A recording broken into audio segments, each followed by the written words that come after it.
धर्मराज युधिष्ठिर भगवान श्री कृष्ण से कहने लगे कि हे प्रभु, आषाढ़ मास कृष्ण पक्ष की एकादशी व्रत को किस नाम से जानते हैं तथा इस दिन किस विधि से पूजन करते हैं, सो विस्तार पूर्वक हमें बतावें। सो इसकी क्या महिमा है। तब भगवान कृष्ण कहने लगे कि हे धर्मराज, समस्त पापों को नष्ट करने वाली, इस लोक में भोग ऐश्वर्य और वैभव को देने वाली, परलोक में मुक्ति देने वाली आषाढ़ मास की एकादशी व्रत को योगिनी एकादशी के नाम से जानते हैं। अब मैं पुराणों में वर्णित एक कथा आपसे कहता हूँ। भगवान कृष्ण कहने लगे कि स्वर्ग धाम की अलकापुरी नाम की एक नगरी थी, जिसमें कुबेर नामक एक राजा राज्य करता था। वह शिव भक्त था और प्रतिदिन भगवान शंकर की पूजन किया करता था। उस राज्य में हेम नाम का एक माली रहता था, जो राजा कुबेर की पूजन के लिए नित्य प्रतिदिन पुष्प लाया करता था। उस हेम माली का एक पत्नी थी जिसका नाम था विशालाक्षी। उस माली की पत्नी विशालाक्षी अत्यंत सुंदर थी।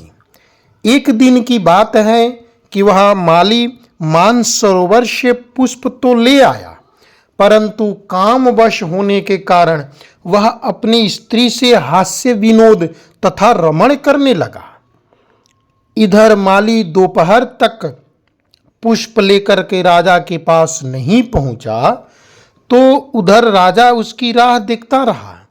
अंत में कुबेर राजा ने सेवकों को आज्ञा दी कि तुम लोग जा करके हेममाली के न आने का कारण पता लगाओ, क्योंकि वह अभी तक पुष्प नहीं लाया। सेवकों ने, भगवान कृष्ण कहते हैं कि हेममाली के न आने पर राजा कुबेर ने सेवकों को जब भेजा पता लगाने के लिए, सेवक आकर के कहने लगे कि महाराज, वह बहुत अत्यंत पापी और कामी है।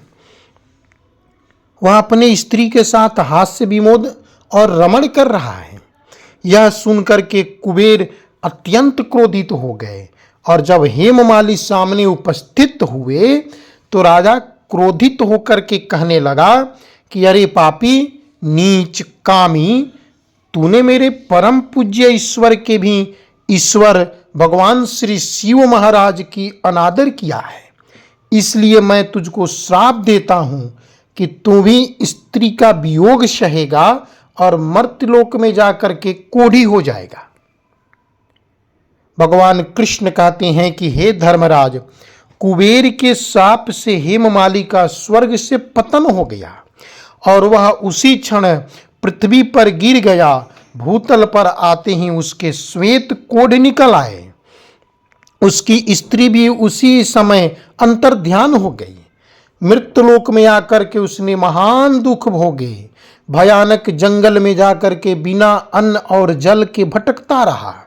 रात्रि को निंद्रा भी नहीं आती थी, परंतु भगवान शिव जी की पूजा के प्रभाव से उसको पिछले जन्म की स्मृति का ज्ञान अवश्य रहा। घूमते घूमते वह एक समय भगवान मार्कंडेय ऋषि के आश्रम में पहुंच गया, जो ब्रह्मा से भी अधिक वृद्ध तथा जिनका आश्रम ब्रह्म की सभा के समान लगता था। हेममाली वहां जाकर उनके पैरों में पड़ गया। हेममाली को देख करके मार्कंडेय जी बोले कि तुमने ऐसा कौन पाप किया है जिसके प्रभाव से तू कोढ़ी होकर महान दुख भोग रहा है। तब हेममाली कहने लगा कि महाराज, मैं कुबेर का सेवक हेममाली हूँ। मैं राजा की पूजा के लिए नित्य प्रतिदिन पुष्प लाया करता था।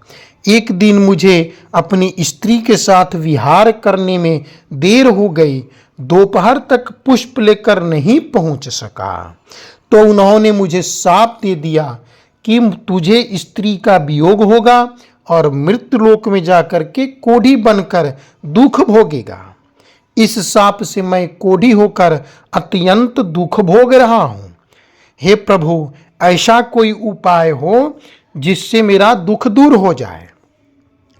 भगवान कृष्ण कहने लगे कि हे धर्मराज, मार्कंडेय ऋषि बोले कि तूने मेरे सम्मुख चूंकि सत्य वचन कहे हैं, इसलिए मैं तेरे उद्धार के लिए एक व्रत बताता हूं।